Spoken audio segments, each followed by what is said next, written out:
네, 안녕하세요. 최창근 전문위원입니다. 이번 시간에는 경영 책임자 등의 안전보건 확보 업무 구축 우수 사례, 즉 베스트 프랙티스를 소개해 드리도록 하겠습니다. 이 베스트 프랙티스들은 안전보건공단 또는 고용노동부 홈페이지에 수록되어 있는 내용들을 위주로 구성했습니다. 물론 이 내용 중에서 제가 일부 관여한 부분도 있고 관여하지 않은 부분도 있습니다.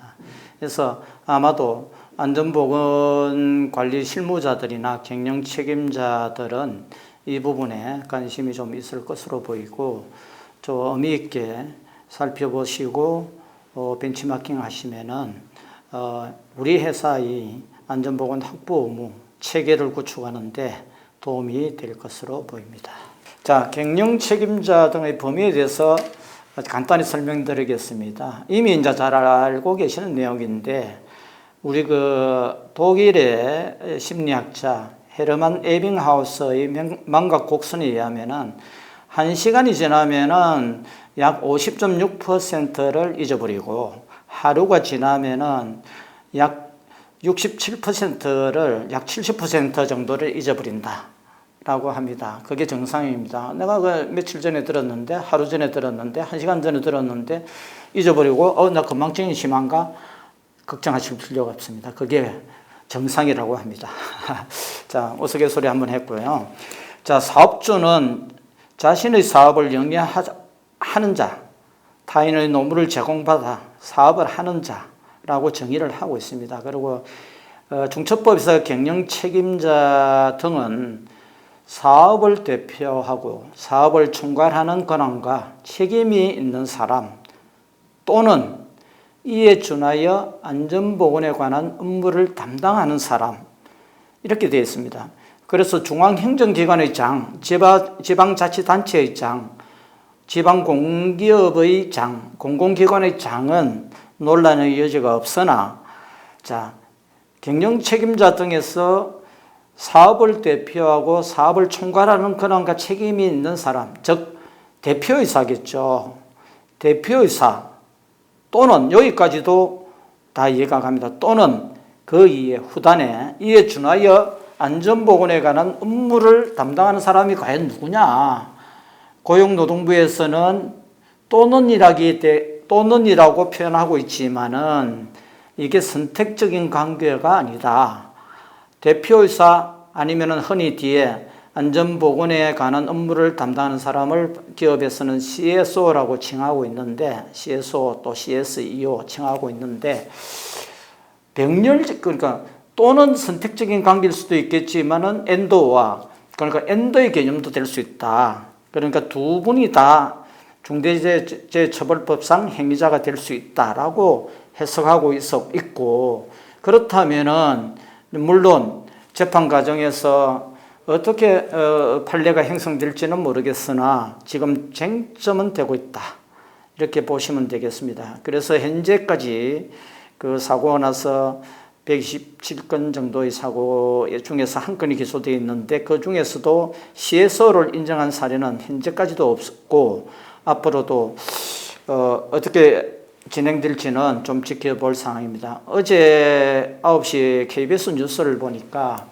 자, 시행령에 대해서 조금 개정을 좀 하겠다 이러면서 현재 이번 주 정도에서 개정령 안을 공표하려고 했으나 경영 책임자 등의 범위에 대해서 논란이 있어서 지금 좀 더 보류하고 있고, 기업의 총수들은 좀 면책이, 그러니까 해당이 안 되는 것으로 개정을 검토하고 있다는 그런 취지로 KBS 9시 뉴스에 나온 것을 봤습니다. 그런 것처럼 현재 경영 책임자 등을 어떻게 볼 것인가에 대한 쟁점은 부각되고 있습니다. 경영계나 노동계의 첨예한 대립으로 인해서 이 부분은 또 이 법을 준수해야 될 수규자, 즉 회사의 경영 책임자 등은 아주 그 다음에 안전보건 관리를 하는 사람, 또 전담부서의 장들도 전담부서를 구성원들도 이 부분에 어떻게 그 가르마를 타느냐에 따라서 회사의 안전보건 확보 의무 또 안전보건 관리 체계를 어떻게 구성하느냐 또 쭉 연관이 되기 때문에 앞으로 어떻게 정리가 될 것인가를 예의주시할 필요가 있다고 말씀드릴 수 있겠습니다. 자, 지금부터 중대산업재해를 중심으로 베스트 프랙티스에 대해서 간단히 소개를 올리도록 하겠습니다. 제가 우리 그 변호사들과 이렇게 중대재해처벌법상에 도움을 드리는 프로젝트에서는 이런 단계로 진행을 했습니다. 제1단계가 안전보건관리체계 및 인적 물적 범위 현황을 파악을 했습니다. 그러니까 뭐 인적이라 그러면은 그 사람과 관련돼서 종사자, 관계 종사자의 범위에 들 것인가 말 것인가. 그 다음에 물적의 범위라 그러면은 내가 지배 운영 관리하는 장소인가, 내가 지배 관리 운영하는 설비인가, 이런 관점에서 AJ를 깊이 있게 파악을 했습니다. 안전보건관리 체계 또는 체제는 현재 산업안전보건법상의 우리 회사 사업별로 AJ가 어떤 것인가를 리얼하게 파악을 하는 단계가 1단계가 되겠습니다.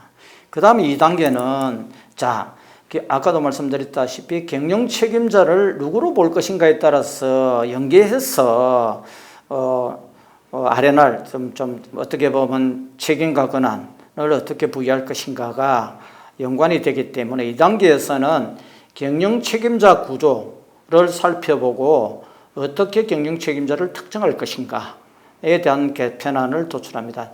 예를 들어서 공동대표가 계신 경우도 있고 각자 대표가 있는 경우도 있고 그 다음에 대표이사는 한 분인데 또 그 위에 실질적으로 대표이사 밑에 부사장이라는 분이 실질적인 권한을 가지면서 직위는 부사장 이런 분이 있을 수 있고 또 대표이사 위에 실질적으로 또 중소기업 같은 경우 대기업 같은 경우도 있겠습니다만 회장인 경우도 있습니다.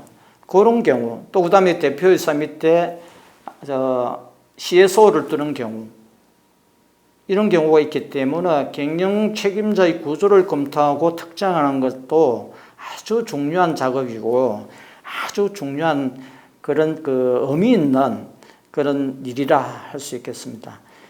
그 다음에 3단계가 이제 경영 책임자의 구조나 개편안을 이제 도출하고 있다면은 3단계에서는 그 다음에 경영 책임자의 조직 구조를 변경하고 안전보건 확보 의무 개선안을 이제 어떻게 도입하고 이행할 것인가 구체적인 사례를 가지고 페이지 1, 2, 3로 나눠서 프로젝트를 하는 게 있고 지난 과거에도 그렇게 했었습니다. 물론 이런 단계별로는 경영 책임자나 조직에서 이제 뭐 정책적으로 전략적으로 판단해 주셔야 될 부분이 많고요. 그 다음에 이제 실행 단계에서는 안전보건 확보 의무 개선안 도출 플랜이겠죠. 그 다음에 2단계 개선안 현장 도입 및 이행 두 단계가 되겠고, 그 다음에 이행 점검 이렇게 이제 좀 우리 안전보건 그 체계를 구축하고 나면은 잘 이행되는지 실질적으로 지금 상반기 이행 점검을 한번 다 하신 걸로 알고 있는데 그렇게 체크를 한번 해보면 되고, 저희들 같은 경우는 제3자의 시각에서 또 법률가 또는 우리 안전보건을 전문하는 전문위원들의 시각에서 다시 고객들께 이행점검 업무를 도와드린 적도 있고 그런 요청이 지금도 들어오고 있습니다. 그리고 4단계에서 지금 여러분들이 잘 구축하고 잘 이행하고 있지만 그래도 부족한 부분이 있다. 부족한 부분은 사고 났을 때 경영 책임자가 면책된 부분보다는 아까 제가 강조 제1강에서도 강조했듯이 사고를 최대한 줄이고 그 다음에 재해가 발생하지 않도록 예방해야 되고, 불행히도 재해가 발생한다면은 중대산업재해로 가지 않도록 하기 위해서는 우리 사업장에서 우리 사업에서 뭘 개선해야 되는 건지를 찾아내서 우리 회사의 규모나 특성을 반영을 해서 개선 계획을 짜서 이행할 수 있도록 그런 PDCA 사이클을 돌려가면서 우리 기업이 세계적인 기업으로 나가는데 또 안전하고 쾌적한 작업 환경을 조성하는 그런 근로자의 작업 환경을 개선하고 하는 그런 사업장이 되기 위해서 조언을 드리고 있습니다. 이런 1단계, 2단계, 3단계, 그 다음에 실행 단계에서 PDCA, 이 부분은 여러분들께서도 익히 많이 알고 계실 거고, 혹시 사업장에서 또는 사업에서 자체적으로 또 섹션을 나눠서 이렇게 선택과 집중 차원에서 운영하시는 것도 도움이 되리라 생각됩니다. 시행령 개관은 잘 아시는 것처럼 중대재해처벌법에서 제4조에서 경영자의 안전보건 확보 의무를 규정을 하고 있고 1호부터 4호까지 있는데 1호, 4호는 시행령에서 위임이 되어 있습니다. 그리고 2호, 4호는 2호, 3호, 즉 2호는 재발방지 대책의 수립 및 그 이행에 관한 조치와 3호, 관련 기관의 개선, 시정 등의 명한 사항의 이행에 관한 조치는 위임한 사항이 없습니다. 즉 위임이 안 돼 있다는 얘기는 시행령에서 뭘 만들 수가 없어요. 이거는 그 법령 자체로서 법 조문 자체로 이해를 해서 판단해야 됩니다. 1호와 4호는 시행령으로 위임되어 있기 때문에 시행령에서 위임되어 있는 것은 시행령에서 구체적으로 정하고 있습니다. 그리고 시행령에서 시행규칙으로 위임이 된 게 없습니다. 그래서 중대재해처벌법은 잘 아시겠지만 시행규칙이 없습니다. 시행령으로 끝나고 일부에 대해서 고시로 위임돼서 한두 개가 있는데 또 시행령에서 고시로 위임한다는 그런 조문이 없으면 고시를 만들 수도 없습니다. 어떤 분들은 안전보건 예산을 어떻게 만들어야 됩니까? 이에 대해서 고시가 나옵니까? 라고 하는데 현재 상태에서는 시행령에서 고시로 위임한다는 내용이 없기 때문에 고시를 만들 근거가 없습니다. 그렇다면 수교자들이 좀 더 이해하기 쉽도록 할 수 있는 것은 집행기관인 고용노동부에서 중대재해처벌법 해설서 이런 거 또는 지침, 규정 이런 것들을 만들어서 수교자의 이해를 돕도록 하는 정도 는 가능하리라고 봅니다. 법 4조에 따라서 제1호 안전보건관리체계 구축 및 그 이행의 사항이 이제 중요한 사항이고 이 내용은 인력, 예산 등이 되겠는데 그 시행령에서 제4조에서 1호부터 쭉 보시는 바와 같이 위임이 되어 있고 그 다음에 중대재해처벌법 제4조 4호에서 안전보건관계법령에 따른 세부이행 이 부분도 위임이 되어 있기 때문에 이게 보면은 위임이 되어 있는데 또 보면은 동어 반복처럼 시행령에서도 안전보건관계법령에 대해서 안전보건관계법령이랑 뭐냐 구체적으로 나열하지 않고 안전보건관계법령은 근로자, 종사자들의 안전보건에 관련되는 법령 이런 식으로 동어 반복처럼 돼 있어서 이거 명확하지도 않고 그래서 이게 좀 어렵다. 중대재해처벌법이 이게 행위자를 형법으로 다스리는 건데 또 재형법정주의나 명확성의 원칙 등등 비례의 원칙 등 여러 가지 문제가 있다. 그래서 혹자들은 어느 교수님들이나 전문가들은 위헌의 여지가 많다라고 보시는 분들도 있고 또 반대론적으로 법에서 모든 것을 다 정할 수 없으니까 이 정도는 충분하다는 분들도 있고 그래서 이번 새로운 정부가 들어서면서 그래도 좀 더 수교자들이 경영하시는 분들이 안전보건 확보 의무를 다 할 수 있도록 이행할 수 있도록 좀 더 명확히 할 필요는 있지 않느냐. 그래서 시행령 개정할 필요가 있다라고 하고 있고 관련 부처에서 시행령 개정안을 다 내어서 지금 최종 마무리 단계에 있는 걸로 알고 있습니다. 시행령 제4조 1호에서 안전보건에 관한 목표와 경영 방침을 설정할 것 이렇게 되어 있는데 물론 경영 방침이 정해지고 그에 따른 목표를 정하는 게 맞겠죠. 그렇게 순서로 보면 목표와 경영 방침이라고 되어 있는데 사실은 경영 방침은 대표이사 그러니까 경영 책임자가 경영 방침을 정하게 되면은 그에 따라서 전담 조직에서 각 부서별로 조직별로 목표를 세분화할 필요가 있습니다. 산업안전보건법에서도 산업안전보건법 제14조에서도 대표이사의 안전과 보건에 관한 계획을 수립해서 이사회에 보고를 하고 승인을 받아라. 그렇지 않으면은 과태료를 처벌하는 그런 그 규정 의무가 있습니다. 그래서 이것과 그러면 중대재해처벌법에서 목표와 경영 방침하고는 어떻게 연관할 것인가? 제가 볼 때는 이게 같이 얼라인해야 된다. 중처법에 따른 목표와 경영 방침과 산업법에 따른 경영 방침과 목표는 달라서는 안 된다. 우리가 회사에서도 ISO 45001 뭐 여러 가지 코샤 MS 그다음에 뭐 BSM 유해위험 방지 계획서 그다음에 안전성 과학법에 따른 안전성 향상 계획서 여러 가지 시스템들이 또는 뭐 안전보건에 관련해서 법적인 의무를 다 하고 있는데 따로따로 놀아서는 안 된다. 우리 사업에 또 사업장에 하나의 시스템으로 연계해서 관리할 필요가 있다. 그래서 우수한 사례들을 보면은 일괄성 있게 이렇게 구성하고 있는 것을 알 수 있습니다.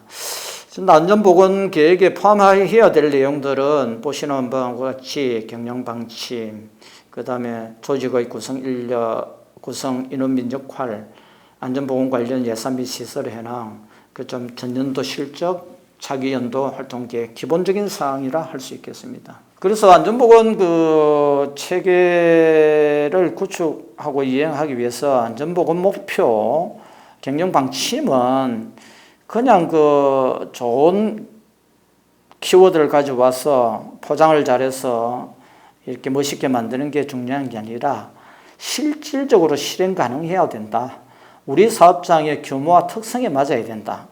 예를 들어 우리는 중소기업인데 대기업에 또는 같은 대기업이라 하더라도 화학 공장에 잘 돼 있는 그런 사례들을 벤치마킹해서 뭐 기계 가공 제품 제조업이라든가 기계 조립을 하는 그런 제조 회사에 적용하게 되면은 아마도 그게 제 몸에 안 맞는 그런 제도가 될 것이고 이행하기도 어려울 걸로 보입니다. 그래서 우리 회사의 규모와 특성에 맞도록 맞추는 게 중요하다. 그런데 기본적인 사항은 스마트, 그러니까 구체적이고 성과가 측정 가능하고 그다음 목표 달성이 가능해야 되고 제일 중요한 게 현실적이다. 이게 현실적이다는 말씀이 그 사업의 규모와 특성에 따라서 이렇게 실행 가능해야 된다. 현실적이고 그 다음에 아무리 좋은 거라도 그러니까 납기죠, 납기. 시기가 구체적인 시기를 정하고 구체적으로 누가 언제까지 할 것인가를 정해야 된다. 그렇게 해야만이 방침, 그에 따른 목표, 그에 따라서 또 KPI, 성과 지표를 정하고 그거에 이제 단기에 점검을 하면서 이 안전보건 방침과 목표와 계획이 이행될 수 있도록 할 필요가 있다 말씀드립니다. 그래서 오른쪽에 장표는 오른쪽에 나타내 있는 것은 뭐 안전보건관리 체제 구축 등 고용노동부하고 공단에서 가이드를 많이 발행을 했습니다. 여기서 나오는 베스트 프랙티스뿐만 아니라 이런 내용들은 제가 제 슬라이드 4강 제일 뒤쪽에 출처 또는 레퍼런스를 어디에 참고하면 되겠다는 것을 제가 표기를 해뒀기 때문에 참고하시면 될 것 같습니다. 그래서 이제 목표를 정할 때 아까도 말씀드렸고 1강에서도 강조했는데 결과 지표만 중시하면 안 된다. 결과 지표만 중시하는 것은 이제 브래들리 커브로 보면은 한 2단계 정도밖에 안 된다.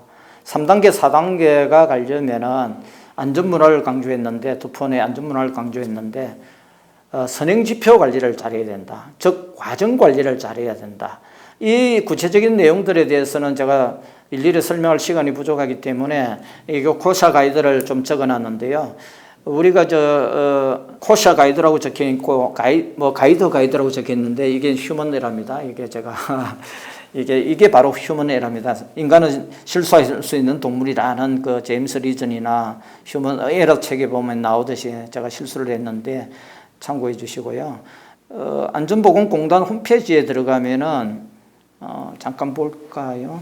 안전보건 홈페이지에 들어가면은 자료마당에 코샤 가이드 해서 예를 들면은 검색 선택 지침명 해서 검색 지금 지침명 그러니까 코샤 번호를 모를 경우에는 지침명으로 선택하시고 위험성 평가라고 치시든지 위험 또는 키워드를 넣게 되면은 이렇게 위험성 평가 지침이라든가 관련되는 그 참고할 수 있는 가이드들이 상당히 많습니다. 위험성 평가에서의 체크리스트 기법에 관한 지침 이러면은 첨부 자료 누르시게 되면은 다운 받으실 수도 있고 프린트 하실 수도 있고 구체적인 내용들을 볼 수 있습니다. 참고해 주시면 될 것 같습니다.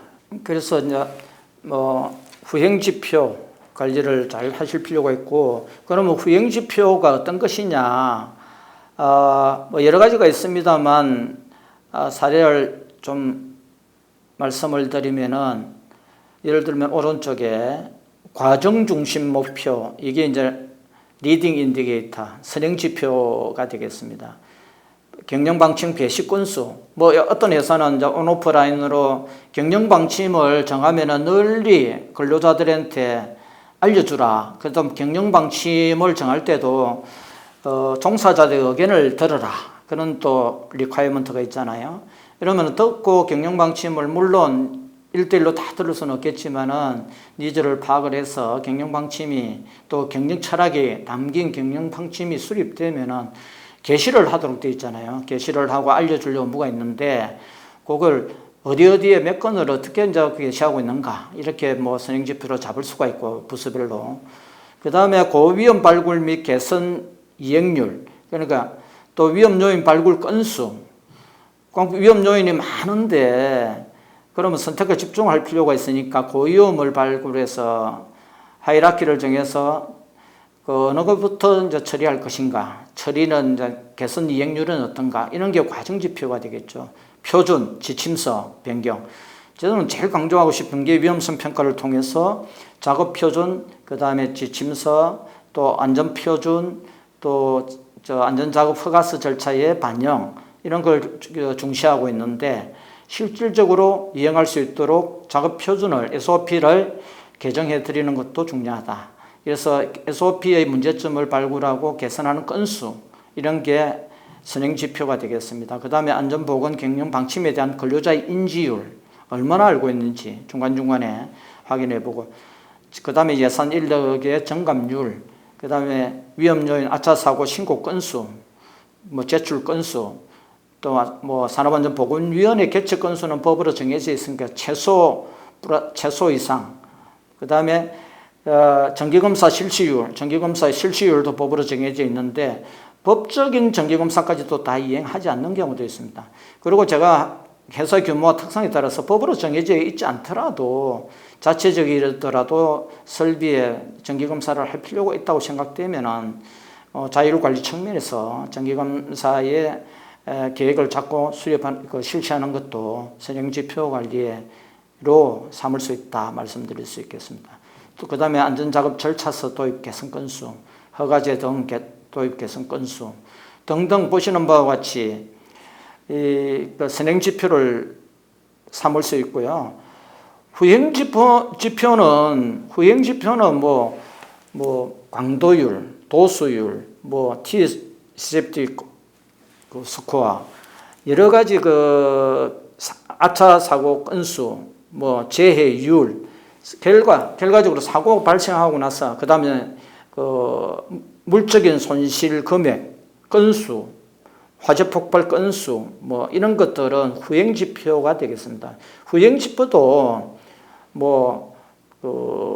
인사고과라든가 관리자들이나 조직을 평가할 때 필요하겠지만은 안전보건 확보 의무를 이행하기 위해서 그러니까 자꾸 강조하듯이 사고를 줄이고 재해를 예방하고 중대산업재해로 가지 않도록 하기 위해서는 과정지표가 중요하다. 그래서 과정지표를 잘 발굴해서 관리하시는 게 재해를 예방하고 안전보건 그 역량을 강화시키는 데 도움이 될 것이다 말씀을 드리고요. 이 그림은 많이 보셨을 것입니다. 이런 그림은 영국의 심리학자 제임스 리전이 강조한 치저 이론입니다. 치저 이론인데 여기에서 선행지표, 휴행지표가 있는데 이게 그 스위스 치즈에 구멍이 빵빵빵 나 있는데 이게 이제 유기적으로 움직이다가 관통으로 하게 되면은 위험 요소가 관통으로 하게 되면은 사고로 가고 사고가 우연에 의해서 재해로 가고 재해가 또 중대재해로 갈 수도 있고 그게 중대시민재해가 될 수 있고 중대산업재해가 될 수 있는데 자 선행지표와 후행지표를 관련하는데 중요성을 나타내는 그림이라고 보시면 되겠고 여기서도 관련해서 참고를 하시려면 코샤 가이드에서 이렇게 공정안전성과 지표 작성에 관한 기술 지침 이런 것들을 참고하시면 실무자들은 도움이 될 것이고 아마도 안전보건공단에서 이런 그 선행지표, 후행지표 관련해서도 아마 그 교육 커리큘럼이 있는 걸로 알고 있는데 참고하시면 좋겠습니다. 그런데 이것도 앞에하고 장표를 조금 더 구체적으로 설명했기 때문에 그림으로 참고하셔도 좋을 것 같습니다. 그래서 사례 좀 베스트 프랙티스를 보게 되면은 아까 경영 책임자가 방침을 내려주게 되면은 전담부서에서는 또는 전담부서 그 둘 정도의 회사가 아니라면은 안전팀이나 ESH 팀이나 뭐 안전보건팀에서 각 조직별로 사업장별로 또 아니면 부서별로 목표를 수립하겠죠. 목표를 브레이크다운하고 세부 추진 계획을 짜야 됩니다. 그래서 그에 따라서 리딩 인디케이터, 즉 과정 지표까지도 집어넣어서 이렇게 정기 위험성 평가는 연 1회 이상 해야 되는데 부서에는 뭐 예산은 얼마 주고 어떻게 해서 결국은 다 했다. 아니면은 상반기에 뭐 100건을 하도록 했는데 90건밖에 안 했다. 그렇다면은 10건에 대해서 빨리 해야 되잖아요. 그렇게 이제 또 전담부서나 관련 팀에서 전담팀에서 피드백 주게 되고 평가해서 반영할 수 있겠다. 그래서 내용 보시면은 구체적으로 또 이거 외에도 조직의 회사의 규모나 특성에 따라서 얼마든지 목표와 세부 추진 계획은 가감할 수 있을 것으로 보입니다. 이것도 베스트 프랙티스라고 해서 이렇게 올려져 있고 해서 특정 회사의 로고가 있어서 짐작하실 수 있는 분들이 있는데 아까 말씀드렸다시피 공단이나 고용노동부의 우수 사례로 정전되어 있던 사례들입니다. 그래서 내용은 참고하시되 이대로 아까 그대로 컨트롤 C, 컨트롤 V 해서는 안 된다. 왜? 그거는 실행 가능해야 되고 우리 사업장의 규모나 또 우리 사업의 규모나 특성을 반영해야 된다. 그 다음에 최고 경영자의 철학이 담겨야 된다. 그 다음에 아까 그 목표 설정에도 기본 스마트한 원칙이 반영돼야 된다. 그렇기 때문에 컨트롤 C, 컨트롤 V는 금기사항이다 하시면 될 것 같고 참고하시면 되겠고 이사회의 보고성에는 그러면은 이사회의 보고성에는 그럼 아까 말씀드렸잖아요. 산안법의 14조에 따라서 이사회 보고하고 승인을 받아야 되는 거하고 그 다음에 그 중처법에서 목표 수립하고 방침을 수립하는 거하고 온라인 하는데 그러면 CSO 그 공동대표인 경우 각자 대표인 경우 뭐 다양하게 있는데 대표이사가 있고 CSO가 있는 경우에 그럼 서명을 어떻게 할 것인가 이런 것들도 같이 고민하면서 이렇게 법의 그 요구사항에 부응하도록 정할 필요가 있다 말씀을 드립니다. 그 다음에 이제 베스트 프랙티스 보면은 이제 이렇게 부산환경공단이라고 되어 있는데 이렇게 경영방침은 1호, 2호, 3호 해서 어떻게 보면은 또 경영방침도 1호, 2호, 3호, 4호 되어 있지만은 좀 더 너무 포괄적으로 되어 있는 부분도 있는데 이 회사 공단 같은 경우는 아마도 고용노동부나 고용노동부나 안전보건공단에서 안전보건 법규 및 규정을 철저히 준수하고 조금 더 안전교육 홍보 지속적으로 실시한다. 전 직원이 참여하는 안전보건 활동을 한다. 뭐 안전보건 경영을 지속적으로 추구한다. 뭐 이런 조금 더 평가 요소에 따라서 잘 작성됐던 사례로 선택을 한 것 같습니다. 그래서 경영 방침을 가지고 이제 전략 체계를 이렇게 나누고 또 세부적으로 추진 전략, 그 다음에 그 실천한 과제들을 중심으로 브레이크다운했다, 잘 됐다 이렇게 평가한 걸로 보이니까 참고하시면 될 것 같습니다. 그리고 또 사례로 보면은 그다음 비전, 목표, 추진 전략, 그 다음에 월간 안전경영회의도 CEO 주관으로 하게 되고, 그 다음에 주관으로 안전경영회의는 안전부사장이 주관하고, 안전부사장이 그 아마도 CSO로 보이는데 경영책임자는 아마 여기는 CEO로 본 것으로 보입니다. 그 다음에 안전활동 공유회의는 안전보건처장이 한다. 이게 아까 아마 공단에 이어진 공단에 부산 그 환경공단에 그 아마도 세부적인 자료인 걸로 보입니다. 그래서 안전보건관리체계 구축 이행에서 안전보건 목표 경영 방침 부분은 그러면은 자 체크리스트를 각자 만들어서 각자 이렇게 전담팀이나 회사에서 이렇게 체크를 해볼 필요가 있겠습니다. 참고하시면 되고요.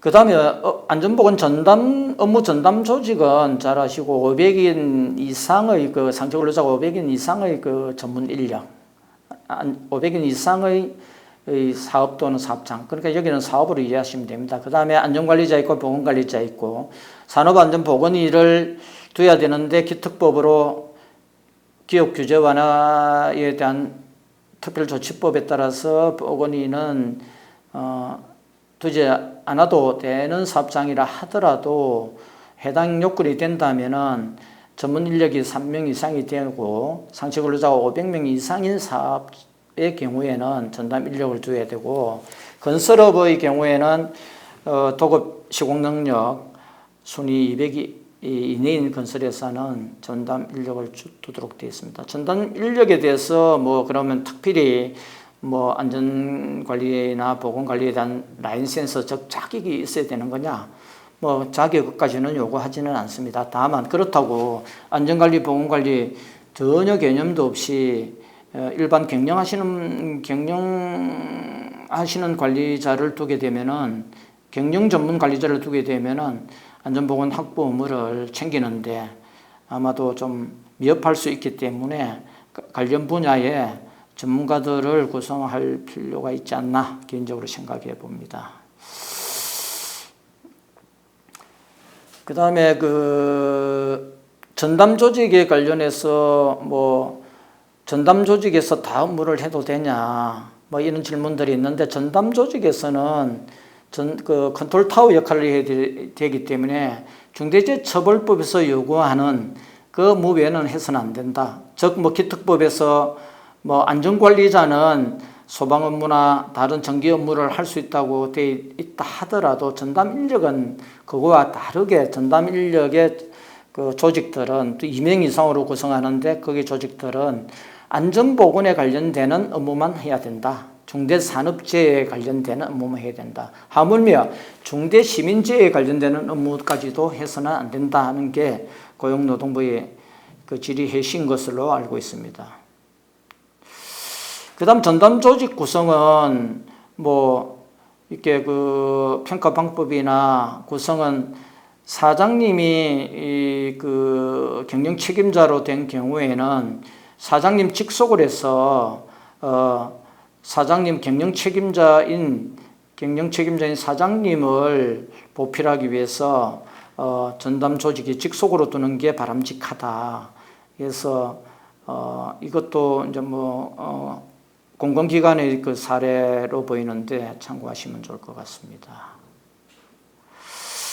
그 다음에 이제 가장 중요한 게 유해위험 요인 업무 절차입니다. 유해위험 요인의 업무 절차가 법 4조 제1호에서 위임돼서 시행령 제4조 3호인데, 자, 유해위험 요인을 확인하고 개선할 수 있는 업무 절차를 마련하고, 1차적인 업무겠죠. 그 다음에 그 해당 업무 절차에 따라서 유해 위험 요인이 확인 및 개선 여부를 반기 1회 점검해야 되고 2차 업무겠죠. 그 다음에 점검한 후에 필요한 조치를 해라. 이게 3차 업무입니다. 그러니까 시스템 절차만 마련했다고 되는 것이 아니고 절차를 마련하고 반기 1회 점검해야 되니까 상반기 점검을 했어야 되고 그 미흡한 거에 대한 필요한 조치를 해줘야 된다. 그러면 경영 책임자가 인력이나 예산이나 뭐가 필요하다 하면 지원이나 조치를 해야 된다. 쓰도록. 그게 조치까지 되겠고, 다만 이제 산업안전보건법 36조에서 위험성 평가를 한 경우에는 한 것으로 본다. 그럼 그 결과를 보고받고 다 그에 대한 필요한 조치를 했으면은 그 중대재해처벌법 시행령 4조 3호에서 전단에서 필요한 조치를 하라는 것을 한 것으로 간주한다. 그렇기 때문에 거의 대부분 산업안전보건법에서 위험성 평가 제36조에 대해서 처벌 규정은 없다 하더라도 선언적인 의무로 부여하고 있습니다. 그래서 이걸 이행하지 않는 경우에는 관리감독자의 직무 혜택라든가 안전보건관리 책임자의 직무 혜택을 해서 과태료 처분을 하고 있고, 또 어떻게 하면 앞으로는 위험성 평가를 또 법적으로 업무상으로 넣어야 된다는 그런 또 주장도 많이 하고 있습니다. 그래서 거의 대부분 제조업이나 각 사업이나 사업장에서 산업법상 위험성 평가로 가름하고 있는 것으로 알고 있습니다. 그래서 사업장의 위험성 평가에 관한 지침이라는 고시가 있습니다. 고용노동부 홈페이지나 또 아니면은 법제처 들어갔으면은 행정규칙에 들어가서 사업장 위험성 평가에 관한 지침 또는 위험성 평가라만 치시도 키워드만 치시더라도 이 고시는 언제든지 확인할 수 있고 다운받아서 참고할 수 있음을 참고하시면 되겠습니다. 앞에도 설명드렸습니다. 위험성 평가는 1단계로 사전 준비 자료를 수집해야 되고 2단계는 유해 위험 요인을 파악을 해야 된다. 아까도 강조했습니다만 해당 근로자에 참여해야 된다. 그다음 위험성을 추정하고 위험성을 결정을 하고 그 다음에 판단을 해야 된다. 수용 불가능하면은 감소 대책을 수립해서 다시 2단계부터 4단계, 5단계로 내려와야 된다. 그리고 종료가 되게 되면 기록을 해야 되고 남아있는 잔류 위험성에 대해서는 교육하고 게시하고 또 근로자들한테 충분히 주지시킬 수 있도록 해야 된다. 중대재해처벌법에서 사고가 나고 지금 수사나 조사를 받아보면은 제일 약방의 감초처럼 들어가는 부분이 인과관계, 그러니까 중대재해처벌법상 위반 여부를 또 경영 책임자에게 죄를 묻기 위한 인과관계를 형성하는데 제일 약방의 감초처럼 들어가는 게 유해 위험 요인을 파악하고 개선하는 조치가 되겠습니다. 그만큼 중요하다. 그래서 위험성 평가에는 사업장의 규모나 특성에 따라서 쓰시는데 간단하게 체크리스트법을 쓸 수 있습니다. 예를 들어서 어떤 회사들은 공장의 설비나 공정에 대해서는 위험성 평가를 너무 잘하고 있는데 사무직 종사 근로자들이 있는 공간에는 위험성 평가가 누락된 경우가 많습니다. 그러니까 잘하는 기업들은 사무직 종사는 근로자의 사무실이라 하더라도 칼에 빈다든가 3단계 사고 난다든가 하물며 컵이라든가 이런 주방이라 그러면 탕비실 이런 곳에서 위에 선반에 접시가 떨어진다든가 선반에 무너져가지고 다치는 사례도 있기 때문에 그런 위험성이 없는 건지 계단을 오르내리면서 넘어질 위험 없는 건지 체크리스트법 또는 다른 방법으로 해서 위험성 평가를 하고 있습니다. 그것까지도 해주시는 게 바람직하고요. 산업안전보건법에서도 사업장별로 적용 면제가 있지만은 사무직 종사 근로자에 대해서 산안법 제4장에서 요구하고 있는 유해 위험에 대한 조치, 즉 위험성 평가라든가 안전조치, 보건조치는 사무직 종사 근로자들이라도 할 의무가 있다라고 이해하시면 되고, 체크리스트법 또는 포엠 기법 이런 것들을 아까 말씀드린 것처럼 코시아 가이드에서 적시하고 있는 것처럼 상세하게 설명이 되어 있습니다. 이렇게 참고해서 기법을 활용하시면 되겠습니다. 그리고 근본 원인까지 보려고 그러면은 사고 예상 질문 사고가 예상되는 그 가상 사고를 생각해서 화디프 기법을 쓰는 것도 좋고, 작업자 실수 분석을 휴먼 에러를 줄이기 위해서 작업자 실수 분석 기법에 관한 기술 지침 다양하게 적용해서 합의해 볼 필요가 있다.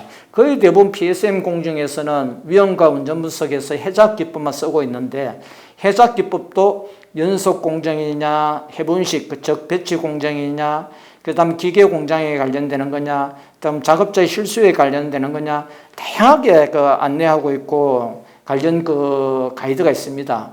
그래서 해작 기법이라면은 공정 위험성 평가에만 작용한다, 이렇게들 알고 계시는데, 해작 기법을 PSM 공정이라고 하더라도 해작 기법만 써서 그걸로 가름해 준다라고 우리 제조업, 그러니까 사업장 위험성 평가에 관한 지침에서 완화해 주고 있는데, 실질적으로 휴먼 에러에 대한 위험과 운전 분석은 해볼 필요가 있습니다. 또는 작업자에 대한 공정이 아닌 작업자에 대한 위험성 평가도 곁들일 필요가 있다. 그래야만이 정말로 재해를 예방할 수 있다.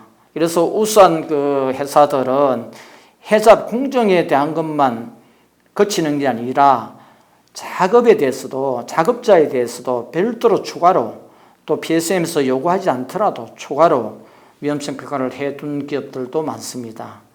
그런 부분은 법적인 사항을 초월해서 우리 회사의 규모나 특성에 맞도록 이행한다고 보시면 되겠죠. 그 다음에 이제 정성적인 위험성 평가가 아니라 정량적인 위험성 평가로서는 FTA 기법, ETA 기법이 있다.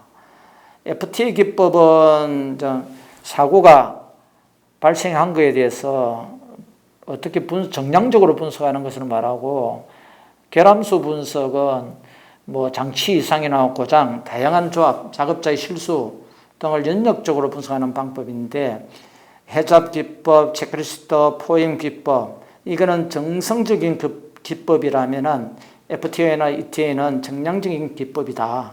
그래서 정량적인 기법도 병행해서 할 필요가 있고, 국내 리딩하는 대기업들은 그렇게 하고 있다는 점도 참고하시면 되겠습니다.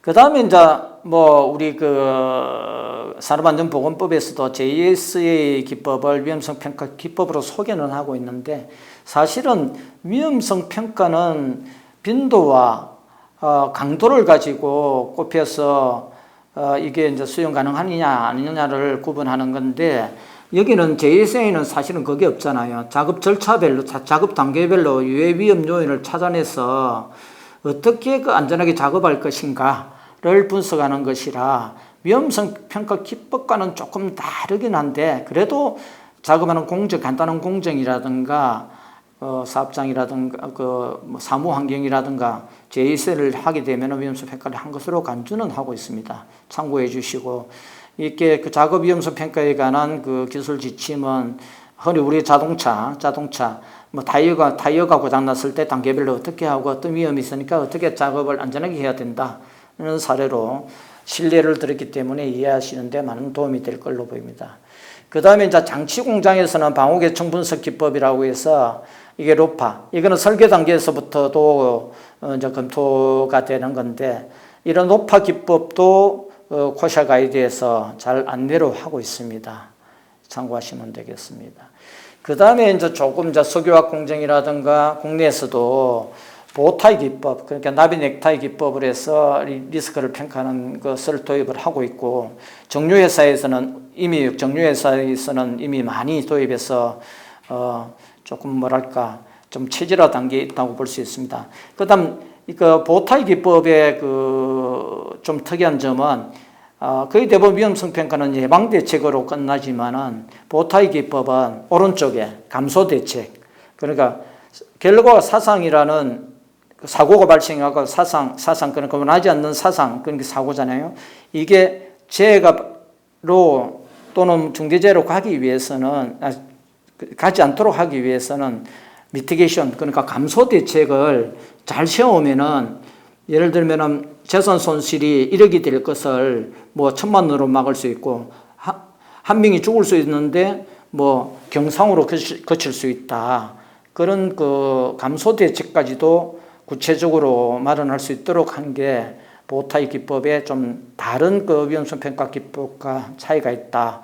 이런 부분도 정성적인 보호타입 기법이 있고 반정량적 보호타입 기법이 있고 코샤 가이드에서 안내를 하고 있고 그 요즘 전문기관에서 많이 교육도 하고 있다는 점도 참고하시면 되겠습니다. 그 다음에 루트 코즈를 분석하기 위해서 사고가 나게 되면은 재발 방지를 위해서 또 유사한 사고를 재해를 방지하기 위해서 아까 근본 그 원인을 분석하고 대책을 마련할 필요가 있다고 말씀드렸는데 이런 부분 RCA 기법도 소개하고 있으니까 참고하시면 좋겠습니다.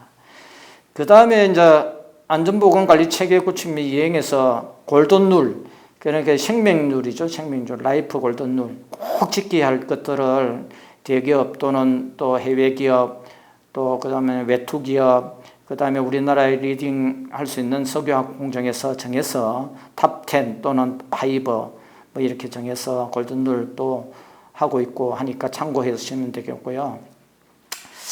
업무 절차는 뭐 이거는 그 사례인데 그 국내 건설회사의 사례인데 장피로서 충분히 참고하셔도 되고 출처 가지고도 공부하시면 되겠습니다. 예산 편성 및 집행관리 체계에 대해서는 보시는 바와 같이 필요한 예산, 그래서 필요한이 얼마냐 해서 필요한을 빼자, 시행령에 뭐 충분한, 필요한, 충분히 이런 얘기를 좀 불명확하니까 빼자, 그런 시행령 그 개정 건의안도 있긴 한데 하여튼 간에 그 안전보건을 확보를 하기 위해서는 적정하게 예산을 편성하고 편성된 예산은 꼭 집행을 해야 된다.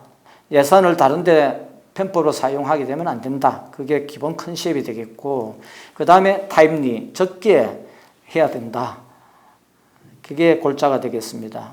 그래서 안전예산을 수립할 때도 보시는 바와 같이 인력시설 부분, 안전분야 부분, 보건분야 부분, 기타 그 다음에 법에서 산업안전보건법, 기타 안전보건관계법령에서 요구하는 그 예산들은 다 집어넣으면 되겠습니다. 그러니까 안전보건관리 예산을 책정하는데 우리들은 거의 산업안전보건법에 너무 좀 몰입하고 있고 국한에서 예산을 책정하고 계신데 우리 그저 고압가스 안전관리법, 위험물 안전관리법, 기타 뭐 에너지 이용 관련한 법, 합리화법, 뭐 폐기물 관리법, 화관법, 여러 가지 법, 안전보건 관계법령이 있을 수 있는데 그게 이제 그 종사자들의 안전보건을 위해서 사용하는 돈이라면은 여기에 같이 포함시켜서 수립할 필요도 있고 그거를 관리할 필요도 있다 말씀드릴 수 있겠습니다. 그 다음에 이제 전문 인력의 배치, 수행 보장 이 부분도 안전보건 관리 책임자고 그 관리 감독자 이 부분은 이제 거의 대부분 다 하고 있죠. 그래서 다만 이제 업무 시간을 어떻게 보장할 것인가. 그러니까 뭐 생산 제1로 하게 되면은 안전은 제3으로 하게 되면은 실질적으로 산업안전보건법에서 요구하는 그 관리 감독자들이나 관리 책임자 업무를 못 하니까 충분히 보장해라 하는 것이 골자가 되겠고 그것을 제대로 하는지를 평가하도록 되어 있습니다. 그래서 보시는 바와 같이 담당 업무, 법에서 나와 있는 업무를 정리를 해서 제대로 하는지, 미흡, 보통, 양호, 왜 미흡한지, 왜 보통인지를 가지고 또 개선 대책을 만들어주는 것도 경영 책임자가 할 일이다. 그래서 또 외투기업인데 잘하는 회사는 아주 상세하게 업무 평가표를 만들어서 관리 책임자하고 관리 감독자들에게 제대로 업무를 하고 있는지를 평가하고 제대로 업무를 평가하지 못한다면 왜 못하는지 근본적인 원인까지 해서 개선 대책을 만들어주고 그분들이 법적인 의무 플러스 알파를 할 수 있도록 시간이나 예산을 지원해주는 그런 회사들도 많다는 것을 참고하시면 되겠습니다. 이런 뭐 체크리스트는 뭐 일반적으로 법에서 나와 있는 내용에다가 회사의 규모나 특성이나 또 리스크에 따라서 적절하게 활용하시면 될 것 같습니다. 그다음에 전문 인력 배치하고 업무 시간에서는 아까 전담해야 될 300인 이상인 사업장인 경우에는 안전관리자 보건관리자가 전담해야 되고 그렇지 않은 경우에는 겸직을 할 수 있는데 법적으로 수행할 시간에 대해서는 고시로서 정해놨습니다. 그래서 고시로 정해놨기 때문에 참고하시면 될 것 같고요. 그다음에 안전보건관리 체제, 산업법에서 안전보건관리 체제는 보통 100명 미만인 경우는 라인행, 100명 이상, 1000명 미만인 경우는 스텝형. 그 다음에 1000명 이상인 기업에서는 라인 스텝형을 활용하고 있는데, 어떻게 보면 라인 스텝형이 어떻게 보면 안전보건관리를 역량을 강화시키고 실질적으로 이행력을 제고하는데 도움되는 기법이라고 하겠습니다. 아까도 잠깐 말씀드렸다시피 안전보건관리 책임자와 안전관리자 보건관리자는 사업장 단위로 해야 되는데 ABC 공장에는 당연히 공장장이나 지역 담당 임원이 안전보건관리 책임자 또는 총괄 책임자가 되어야 되고 그에 따라서 안전관리자 보건관리자 보건이 그다음 관리 감독들을 두어야 되는데 그러면은 제조 공장은 각 지역에 있고 본사에 서울에 본사가 있다. 이러면은 본사는 또 안전보건관리 책임자를 둘 필요는 없는 거냐? 이런 게 이슈가 될 수 있습니다. 근데 사무직만 종사하는 근로자인지 사무직 근로종사 외에 근로자가 있는 건지 발로 뛰는 영업 예를 들면은 질의해시에 따른 그 사람이 없으면은 다른 사람이 대체해야 되는 예를 들어 리셉션 이런 업무를 하는 그런 직책의 또 안전관리자 보건관리자가 있다든가 간호사가 있다든가 하는 경우에는 안전보건관리 책임자를 둘 필요가 있고 요거에 대해서는 제조 지원 본사 그러니까 표준산업 분류표를 보시고 안전보건관리 책임자를 선임해야 되는 건지 안전관리자 보건관리자 선임해야 되는 건지 이 본사의 사실관계를 파악을 해서 살펴볼 필요가 있다. 일반 기업들은 작년부터 이제 본사에도 안전보건관리 체제를 구축해야 되느냐 하는 질문들이 많이 오고 있고 검토를 해서 조금 애매모호한 그런 대기업 같은 경우에는 본사에도 안전보건관리 체제를 구축하고 있습니다. 안전관리자 보건관리자 법적인 의무가 없다고 볼 수 있는 사업장인 경우에도 안전관리자 보건관리자를 선임해서 관리를 하는 회사도 있습니다. 아까 전담인력 관련해서 안전관리자가 겸직할 때 기본적으로 시간을 보장해야 될 것은 고시로 정하고 있다고 말씀드렸고 위험에 따라서 추가한다. 참고하시면 되겠고요. 이게 또 중요한 게 이제 종사자의 의견 부분입니다. 종사자의 의견 부분이 중요한데 그럼 종사자의 의견은 어떻게 들어야 되는 거냐? 법에서는 이제 산업안전보건위원회, 안전보건에 관한 협의체, 건설업 같은 경우는 노사협의체 등으로 가름할 수 있다고 되어 있는데 이것만 가지고는 산업안전보건 협의체에도 참여하지 않는 관계 종사자들도 있기 때문에 다양한 채널로 의견을 청취할 필요가 있다. 그래서 근로자 참여 안전보건 활동 예 같은 것도 잘 안내를 하고 있고요. 그 다음에 종사자 의견을 듣는 베스트 프랙티스로는 홈페이지를 통해서 의견을 듣는 그런 공공기관도 있고 전 국민을 대상으로 그 다음에 사업장 안에 출입하는 모든 근로자들이 의견을 낼 수 있는 그런 홈페이지 모바일로 이렇게 구성하는 경우도 있고 그 다음에 신문고를 통해서 사내 신문고를 통해서 하는 게 있고 그 다음에 안전보건 의견을 수렴할 수 있는 의견 수렴통을 비치를 해서 곳곳에 비치를 해서 안전보건에 종사자 의견을 제출하게 되면은 간단한 기념품으로 답례하는 그런 회사들도 많습니다. 그런 다양한 활동을 얼마나 많이 좀 하고 종사자 의견을 수렴해서 반영하느냐에 따라서 중대재해는 물론 예방할 수도 있고 거기에 설령 사고로 이어진다. 나중에 중대재해가 발생했다 하더라도 경영 책임자가 충분히 할 수 있는 모든 그 조치는 다 했다라고 좋은 자료로 증표로 활용할 수 있습니다.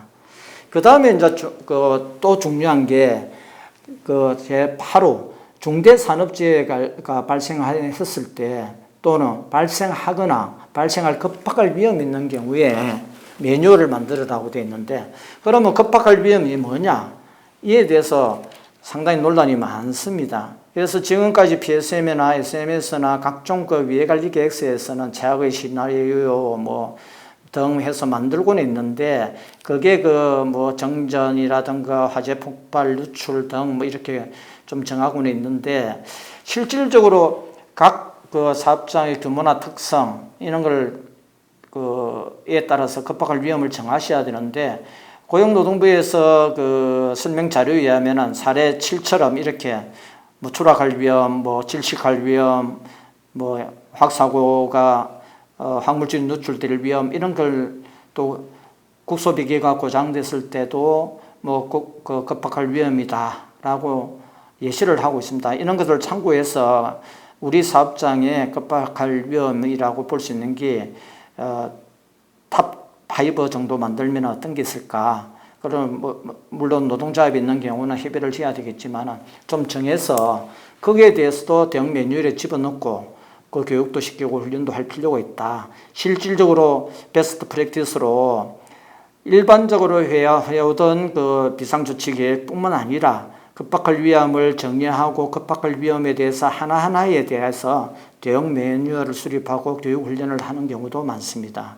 밀폐공간 같은 경우는 산안법에 따라서 안전보건 기준에 관한 규칙에서 정하는 대로 반기 1회 2번을 하고 있잖아요. 그런 것들도 어떻게 보면 급박할 위험을 대비하기 위해서 훈련을 하고 있다고 보시면 되겠죠. 그리고 이제 S전자같이 또 기타 거의 대부분 석유화학 회사 같은 경우에는 근로자의 작업 중지권을 많이 보장을 하고 있죠. 본인이 판단해서 위험하면은 그냥 난 작업 못 하겠습니다. 위험합니다. 개선해 주세요라고 보고하고 작업을 거부할 수 있도록 하고, 알려진 바에 의하면은 2020년도에는 245건에서 작년 상반기면 해도 1200건까지도 좀 활성화되고 있다. 그에 대해서 작업을 거부한다고 해서 작업 중지권을 행사했다고 해서 불이익을 주지 않는다. 장려하고 있다. 그 예를 보면은 파란 박스 안에 조도가 불량해서 작업 못 하겠다. 그래서 개선해 주세요 하는 것도 작업 중지권에 보장을 하고 있다. 이렇게 좀 과하지 않나 생각도 되는데 실제 그렇게 하고 있다고 들었습니다. 그 작업 중지권에 대해서는 여러 가지가 있고요. 그 다음에 따라서 작업 중지권도 있지만은 근로자들이 이제 자기가 안전 보건 조치를 이행할 의무도 있기 때문에 그 종사자들이 안전 수칙이나 보건 수칙을 위반했을 때 원 스트라이크 아웃제, 특히 건설회사 같은 경우 진짜 추락할 위험 있는 장소에서 안전대를 걸지 않고 작업한다든가 안전모를 착용하지 않는다든가 음주를 하고 들어온다든가, 그 다음에 밀폐 공간에서 작업할 그 절차를 준수하지 않는다든가 하게 되면 원 스트라이크 아웃으로 해서 퇴출시키는 것도 있고 1회, 2회, 3회 벌칙을 또 상벌점 마일리지 제도를 운영하는 경우도 있습니다. 이런 부분은 노동조합의 반대가 있을 수 있는데 안전보건만큼은 노동조합에서도 얼마만큼 중요성을 알고 있기 때문에 충분히 협의가 될 것으로 보입니다. 시행령 제4조 제9호도 사고가 나게 되면은 특히 수급인 또 관계 종사자들이 사고가 나게 되면은 도급인으로서 책임을 따질 때 도급인의 경영 책임자에게 책임을 따질 때 중요한 요소가 되겠습니다. 도급, 용역, 위탁 등을 하는 경우에 종사자들의 안전보건을 위해서 반기 1회 이상 점검을 해라. 기준과 절차를 마련하고 그 절차에 따라서 제대로 이행되고 있는지를 반기 1회 이상 점검을 해라. 그래서 요구사항을 산업재해 예방을 위한 조치 능력과 기술에 관한 평가 기준과 절차를 만들어라. 또 그 절차대로 이행되는지를 봐라. 그 다음에 안전보건을 위한 관리 비용을 충분히 지급하고 그 관리 비용대로 제대로 쓰고 있는지를 확인해라 하는, 또 확인하는 기준과 절차를 마련해라, 이런 요구사항이 되겠습니다. 그래서 적격수급인 선정 의무는 산업안전보건법 제61조에서도 규정을 하고 있습니다. 그래서 이런 규정을 하고 있고, 중대재해처벌법에서도 또 규정을 하고 있고, 산업안전보건관리비 계상에 대해서도 산업안전보건법 제72조에서 또 특별히 규정을 하고 있습니다. 그 다음에 공사기간 단축이나 금지 및 연장에 대해서 산안법에서 요구하고 있습니다.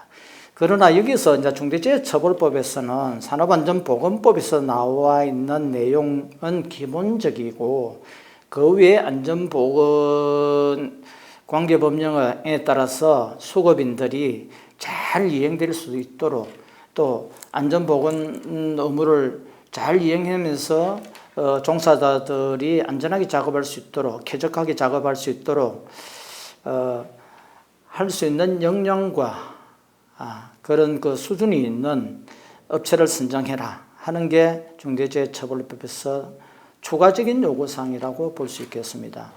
예를 들어서 우수 사례를 보게 되면은 계약하기 전에 PQ 또는 사전에 안전보건 역량이 어느 정도 되는지를 평가를 해서 선택 입찰에 참여시키고, 그 다음에 가격이나 기술이나 안전보건 역량이나 모든 수준이 우수하다고 생각되면은 또 계약 전에 해당 업체에 대해서 안전보건에 대해서 다시 평가를 하는 절차를 두고 있습니다. 그리고 계약이 되고 공사를 하는 과정에서도 과정 관리를 위해서 안전보건 조치 의무를 제대로 이행하는지를 평가하지 않으면은 피드백을 주게 되고, 그게 사고라든가 규정을 위반하게 되면은 구매부서에 통보를 해서 차기 계약에 반영하는 그런 절차로, 이것도 마찬가지로 PDCA 사이클로 운영하는 회사들이 대부분입니다. 그래서 관리 매뉴얼에다가 도급 사업의 검토, 계약 입찰, 서류 검토, 도급업체 계약, 안전보건 활동, 이런 절차로 쭉 계속해서 PDCA 사이클로 수준 평가를 하고 있다. 그리고 피드백에서 어느 요건이 되면은 탈락시킨다.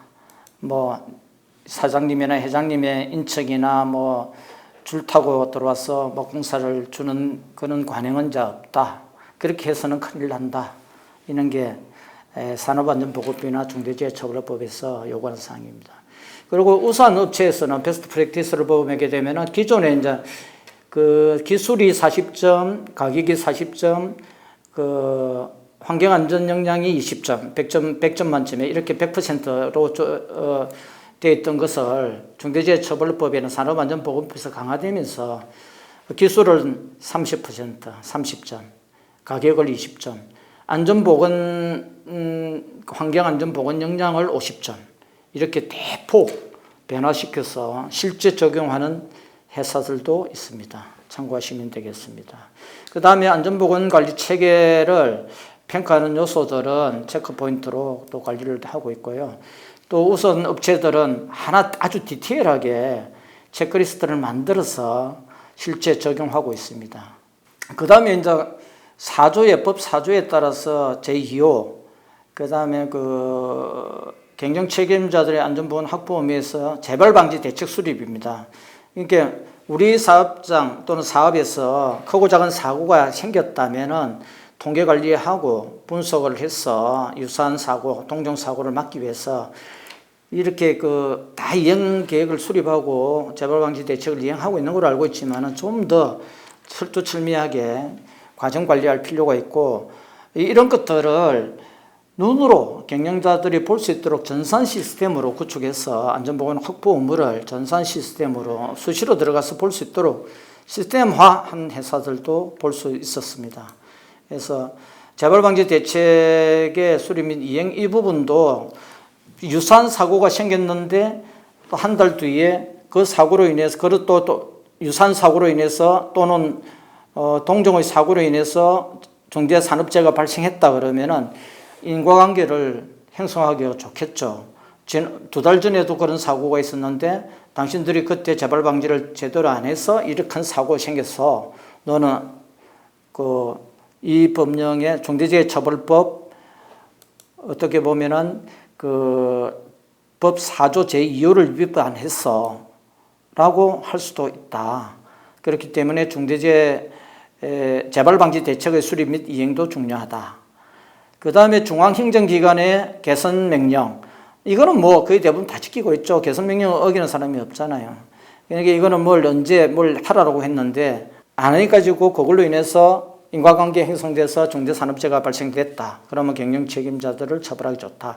그런데 실질적으로 작은 좀 중견기업들은 관리감독자들이 또는 안전관리자, 보건관리자들이 자주 이직하면서 이런 부분을 이행 안 하고 놓치는 경우도 있더라고요.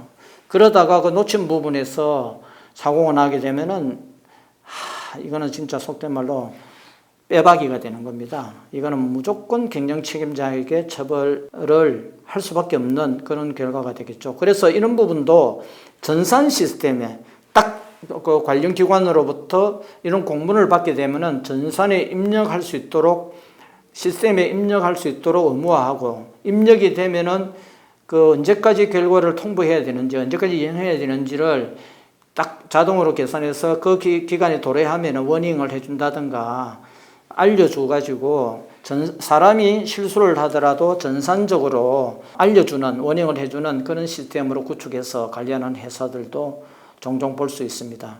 그래서 체크리스트도 참고하시면 될 것 같습니다.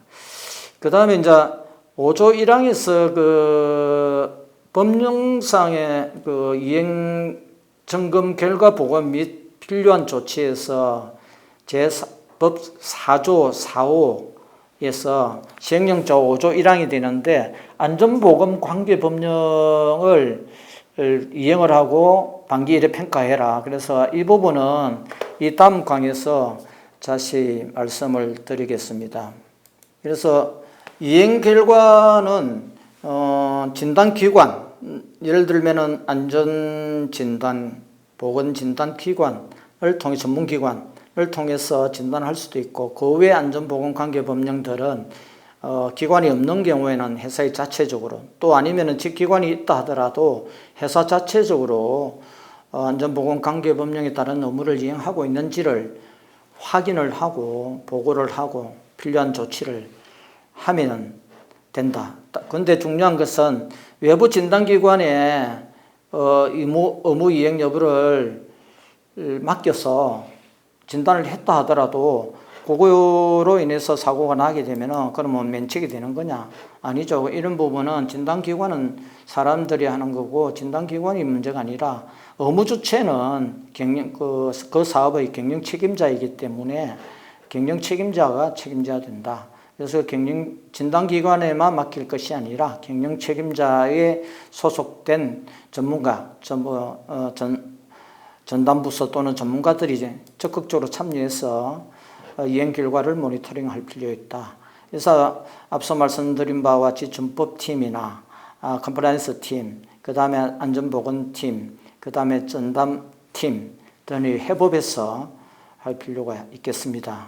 그래서 사례들로 보면은 이렇게 조금 더 평가해야 될 것은 지금 보시는 바와 같이 종합적으로 정리가 되어 있는데 참고하시고요.